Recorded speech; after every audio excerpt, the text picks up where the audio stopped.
Please like the video and share your thoughts in the comments. Your feedback helps make the content better. I came home to the second plate and a week left in the sink like a dare. Cold pasta welded to the bowl, a note on the fridge, "Don't wait up." No smiley. No thanks for the overtime that paid the rent. 2 months earlier, Emily got laid off from a marketing job she loved more than any holiday. And since then she'd been talking to me like I was the cable company that kept dropping her service. She started sleeping on the edge of the bed, back turned, headphones in. I told myself it was a phase. Phases end. I loaded the dishwasher, wiped the counter, and breathed through the silence like it was a necessary tax. If I'd known where this was headed, I would have stocked up on coffee and patience, or skipped straight to new rules. The next morning she drifted in around 8, hair up, sweatshirt from a spin studio she never went to anymore. She set her keys down like they were heavier than usual. "You're up early," she tossed over her shoulder. "Up every day at 6, I answered, putting my travel mug in my bag. "Work keeps the lights on." She pulled a face. "Passive-aggressive is such a flattering color on you." "I'm not wearing it. I'm wearing reality." I zipped the bag. "Rent's due Friday. We're short." She leaned on the island. "If you're going to make me feel guilty, just say it." "I'm going to make a decision," I told her. "We're moving. Found a place closer to my shop. Cheaper rent, decent street, small yard. I'm signing the application tonight." Her eyes flared. "You can't just decide that." "I can when I'm the one covering everything," I said, even, not loud. "I would have preferred us deciding. You've been busy not talking." She crossed her arms. "This is what you do? You bulldoze." "This is what I do when the house starts burning," I replied, slinging my bag over my shoulder. "You can come see it at lunch. Or not. But I'm not paying for a place we can't afford because pride feels cozy." She stared at me, surprised I didn't ask for permission twice. "I'll look at the listing," she muttered. "Great. And breakfast dishes go in the washer, not in the sink museum." I grabbed my keys and left her in the kitchen, radio silence and all. At work, Mike, the guy who's been next to me on the shop floor for 8 years, watched me tighten a bolt and not curse when it slipped. "You've been flinty," he said, not a question. "Home's a freezer," I told him. "I'm defrosting it by moving south 4 blocks. He grinned. "Bring heat guns." At noon, Emily texted, "That house has a weird porch." Then, an hour later, "It's fine. Whatever." I read "whatever" as a reluctant yes. Good enough. I finished my shift, signed the lease, and told her we had 3 weeks. I booked the truck, updated the address, rerouted the internet. Action beats talk every time. We packed mostly in silence. She labeled boxes, kitchen, and miscellaneous, like the life we built was an unlabeled tangle. On move-in day, the small rental greeted us with scuffed floors, a stubborn front door, and a backyard that looked like a patchy haircut. I felt relief anyway. Money math stopped screaming. The first night, she picked at a salad while I assembled a basic TV stand. "You going to judge me for not eating more?" she prodded. "I'm going to ask if you want the bedroom curtains up tonight or tomorrow." She sighed. "Tonight. I hate being on display." "Then hold the bracket," I said, offering it to her. Small jobs handled like a team. We did 2 windows without a fight. Progress, or camouflage. By day 3, I set the first boundary. "I'm splitting the budget," I told her at the table with the spreadsheets. "Your card is your card. Groceries and rent I'll handle. Extras, gas, dinners out, each pays their own. Until you're back on your feet." She bristled. "So you're punishing me?" "I'm protecting us from debt and me from resentment," I said. "You want to make a choice Saturday, brunch, manicure, whatever, make it. But I won't be the villain and the wallet at the same time." She looked at the numbers and went quiet. 10 minutes later, she surprised me. She brewed fresh coffee. Slid a mug my way. "You're right," she said, eyes on the table. "I've been not useful." I tasted the coffee. It was good. "Useful isn't the measure," I said. "Respect is." "I hear you," she nodded soft. "I'll be better." Mid-turn, the first soften. I wanted to believe it. I let myself relax an inch. We watched a show and didn't talk through it. At bedtime, she moved closer than the usual polar distance, then turned back again. The inch closed back up. She took long walks. She grabbed wine with Lisa, then with a different Lisa, then with people I remembered as names from old office parties. She was home, not home. I stopped pushing for full schedules and started posting hours on a whiteboard. Who's where, when, why. I wrote, housewarming, Saturday 6 p.m. Invite list, neighbors, friends, your sister. I looked at her. A party, she lifted a brow. We just landed, I said. We set a tone. We're not pitiful. We're part of the block. She smirked. You want everyone to see how fast you fix the cabinet doors. I want to meet the people we'll borrow sugar from, I said. And I want you in the room with me, not hiding from the room. She checked her phone. I'll come, she said, like it was charity. Saturday came with a grill that worked when it felt like it and a cooler full of cans. The neighbor on one side was retired Navy, the kind who shakes your hand like he's checking if it's attached.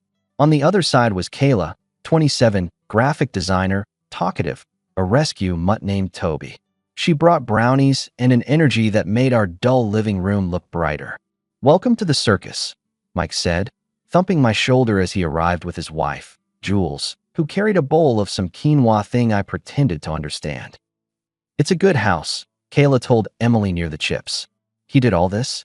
She pointed at the shelves I'd mounted and the backyard lights I'd strung. 2 days in a toolbox, I said, shrugging. You're efficient, Kayla laughed. Wish I could rent you for a weekend. My fence is a disaster. Don't hype him. Emily cut in, half smile, half knife. He'll start charging. Maybe you lucked out, Kayla teased, nudging Emily. Seriously, he's on it. Emily's smile turned sharp. Take him, she said, louder than the music, enough for Mike to glance over. I'll swap for your lawnmower. Way more practical. The air dipped. Kayla's eyes flicked to me, then to Emily, measuring if this was a joke. Emily took a sip and looked pleased with herself, like she'd finally said something entertaining. That's bold, Kayla said, dry. It's a deal. Emily pushed, like she was auditioning for the neighborhood roast. Maybe he can hang your lights while he's at it. Kayla looked at me, deadpan. What's your rate? Depends, I said, easy.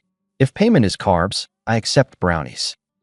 Brownies, and Kayla reached into her purse and pulled out a folded stack. And 500 says you can buy a new mower. Mine will be useful. She held it out with a face that said, I can play this game too. Mike coughed. Jules pretended to adjust the snack bowls. The Navy neighbor stared into his soda like it had gossip.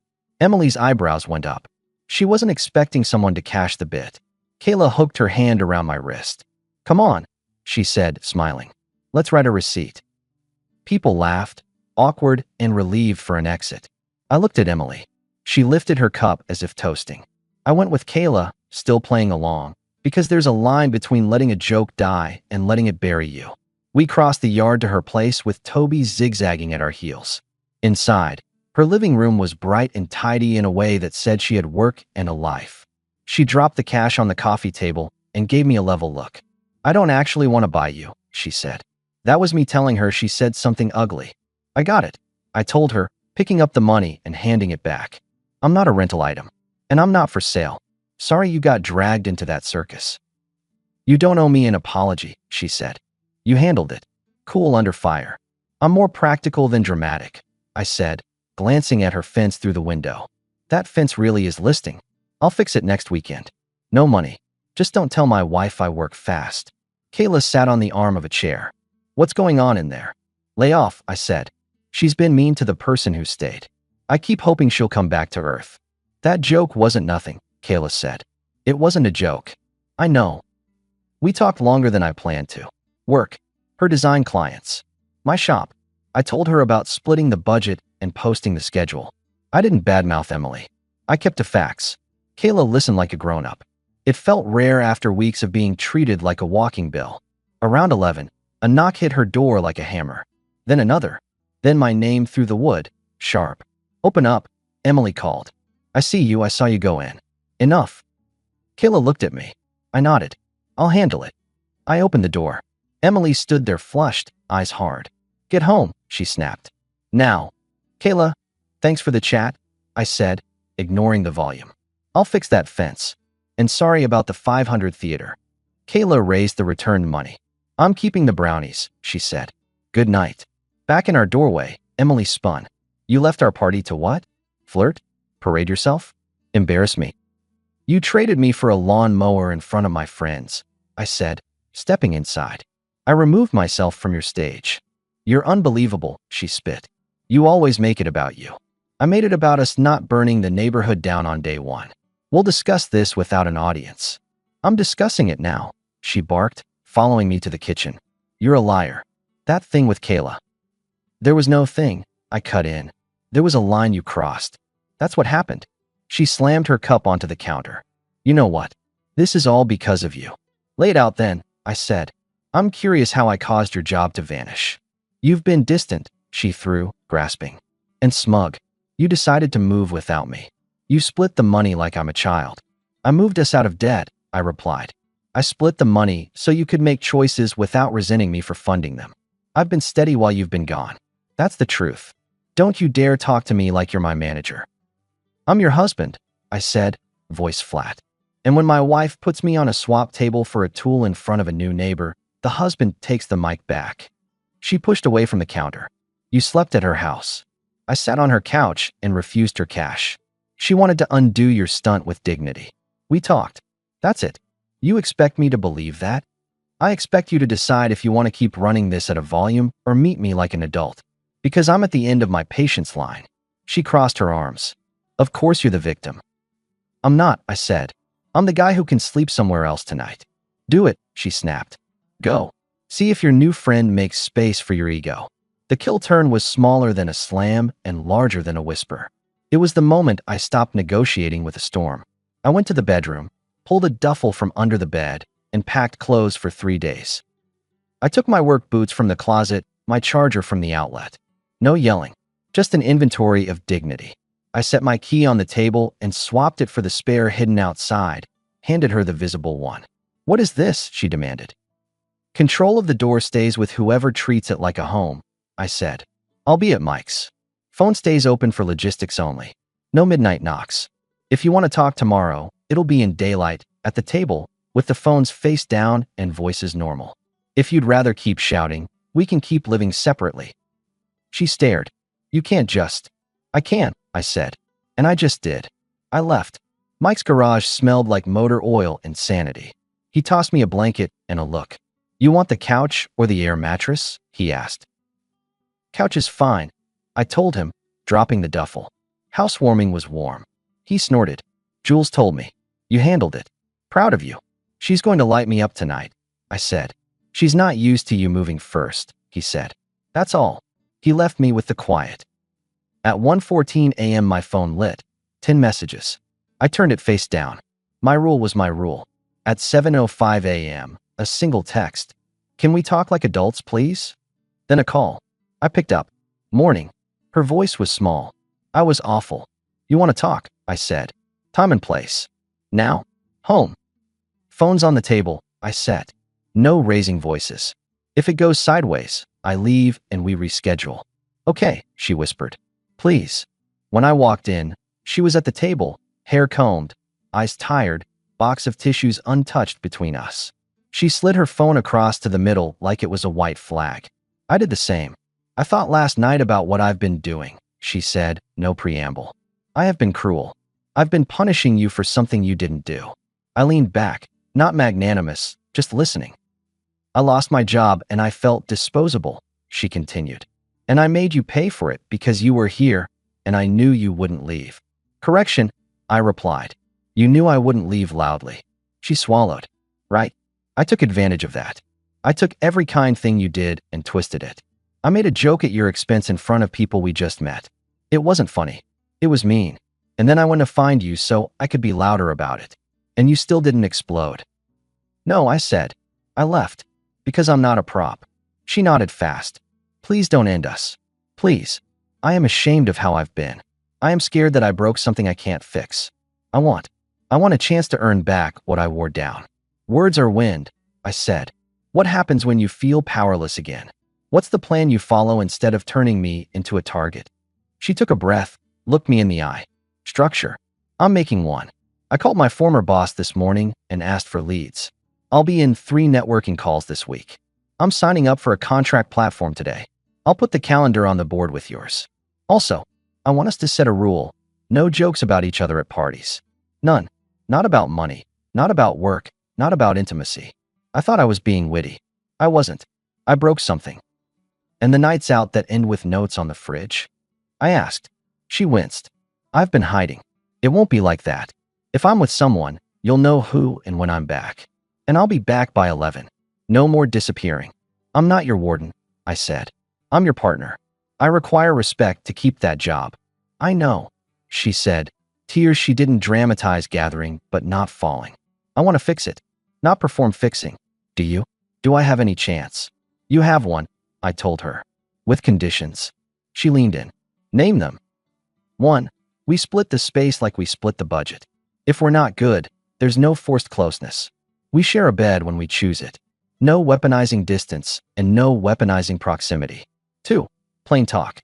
If you're angry, you say what about. You don't test me in public to see if I'm still here. 3. When you feel like showcasing me as a punchline, you leave the room and you text me instead.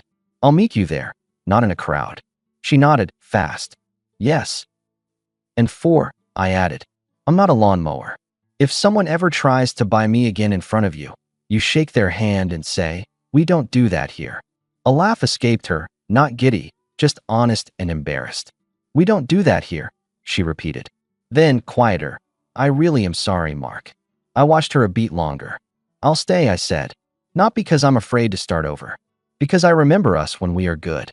This is the last reset I have in me. I won't waste it, she said. She reached a hand out. Palm up, no drama. I placed mine there. That was the whole ceremony. By afternoon, she moved with purpose I hadn't seen in months. She cleaned up after breakfast without being asked, then went to her laptop. I heard her on calls. I heard her say sentences an adult says about accountability. She came to the garage while I tightened a shelf bracket and stood there with a mason jar of iced tea. I'm making enchiladas tonight, she said. Your way? I eyed her. You don't cook my way. I'm learning, she replied. Also, I texted Kayla. I'm going to apologize to her. Today. That's a good start, I said. She hesitated. Also, I want us to do the housewarming follow-up dinner you wanted. Small. Mike and Jules. The Navy neighbor. And Kayla. But I want to host it right. That can happen. Thanks for not leaving for real, she added. I did leave, I answered. I just came back. 2 days later, I got home to a sticky note on the whiteboard.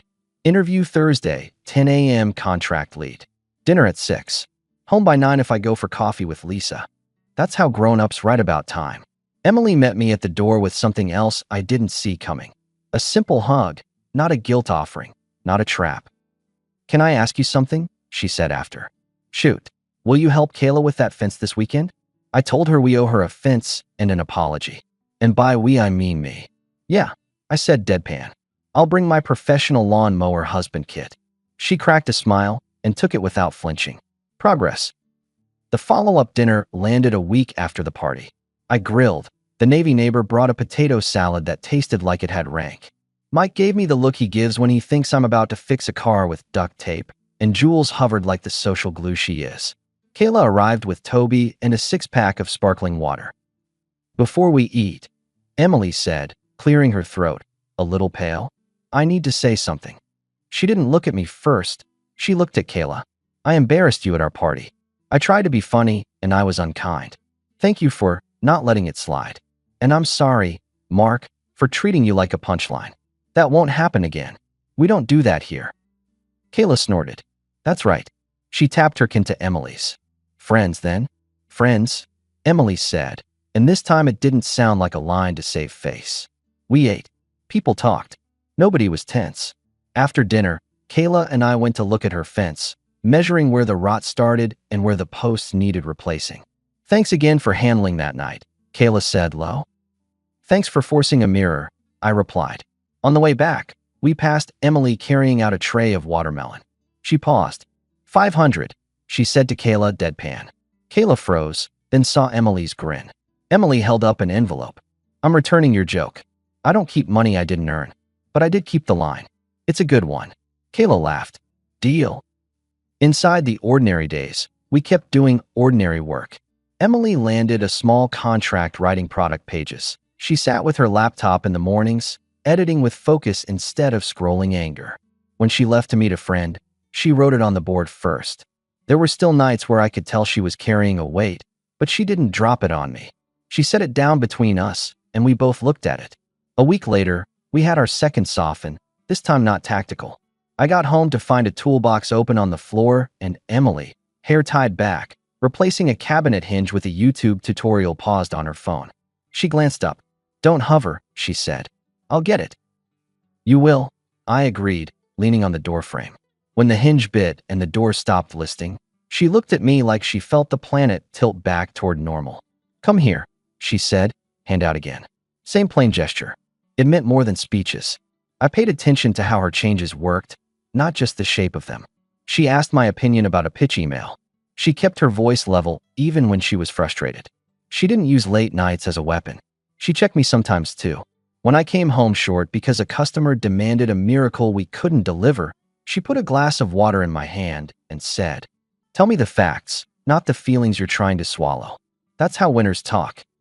By the time fall rolled in, the yard was cleaner, our budget stopped screaming, and Kayla's fence stood upright like it had finally had a good night's sleep. On a Saturday, we cleaned out the garage together. She held the ladder while I replaced a light bulb, and she didn't make any jokes about me being replaceable. We had our first real closeness in weeks, by choice, not out of fear. The rule held, shared when we both wanted it, not used as a prize or punishment. One evening, the Navy neighbor waved me over while I hauled trash to the curb. "Saw the party," he said. "Saw the second party." Sometimes a course correction looks like a fight. Sometimes it looks like someone finally reading the map. "You sound like a manual," I said. "I am a manual," he smirked. "You two are going to be fine." Months later, Emily's contract turned into a steady stream of projects. Not the old office, not the same title, but work that she owned, with clients who didn't pretend her worth was a chair that could be pulled away at a meeting. She didn't become a different person. She became the one I married, minus the contempt she'd been using to hold herself together. We didn't erase that night. We let it do its job. Every time someone new came by, the story resurfaced in a gentler key. "Remember when I tried to trademark for a mower?" Emily would say. "Terrible bargain." Kayla would grin. "500 for a guy who can fix fences and doesn't panic under pressure?" I got robbed. "Next time," Emily would deadpan, "I'll start at 1,000. Not for sale," I'd remind them. "But I'll throw in a free fence inspection." We only told the story because of what came after it. Not because embarrassment is entertaining, but because it marked where the line moved. We installed new rules in that house like we installed shelves. Level, anchored, checked twice. One Sunday, I took the truck out for a joyride that smelled like wood and old baseball gloves. I met Mike at the coffee spot near the shop. "How is home?" he asked, stirring sugar into his drink like he was building a small pile to keep himself busy. "Quiet," I said. "Good kind. She's on a call with a client in Portland. We're arguing about which holiday lights actually look like stars. Normal arguments. The kind you don't lose sleep over." "And you?" he asked. "You still ready to move first when you have to?" "Always," I told him. "I'm not looking for trouble. I'm looking for respect. We have it again. But if we lose it, I know where I put my bag." He raised his cup. "To knowing where your bag is." At home that night, Emily put a small box on the table. Inside was a note and a clean key on a fresh ring. "What's this?" I asked. She tapped the note. "Symbolic ceremony, no speeches. To the door that keeps us in, not out. And a key that says ours, not mine. Also a gift card from Kayla. For a lawnmower tune-up. Because she will never let that go." I laughed. "We earned the joke." "We did," she said, leaning on the island where the fight started months ago. "Thank you for not yelling me into changing. Thank you for leaving just enough that I heard it." "I didn't leave to punish you," I said. "I left to keep respect alive somewhere, even if it had to live on Mike's couch for a night." "I know," she answered. "I don't want it to move out again." We didn't become saints. We bumped elbows on schedules. We disagreed about small things that felt big at 9 at night. But she didn't disappear into the night with a sticky note. She didn't run me through public tests. When she felt the burn of insecurity, she told me, "I'm spiraling. I need to step out." And then she stepped back in with clarity instead of a grudge. I matched her. That's how grown people keep a house from going dark. Kayla stayed part of our orbit. The three of us became the kind of neighbors who grab each other's packages off the porch. Toby ate 2 of my burgers, and I forgave him both times. Mike and Jules came by for football, and the Navy neighbor pretended to hate our new string lights until I caught him looking at them for a beat too long. Sometimes after dinner, Emily and I sat on the steps, the kind of quiet that tastes like a job done right. She'd tilt her head at me. "You still ready to pack a bag if I start treating you like an appliance?" she'd ask, half kidding, half checking the foundation. "Bag is always ready," I'd say, "but I like it better in the closet." She'd nudge me with her shoulder. "Same." The last time Kayla pulled the 500 out for show, because no one forgets a good bid, Emily beat her to it and handed me a folded paper check. "What's this?" I asked.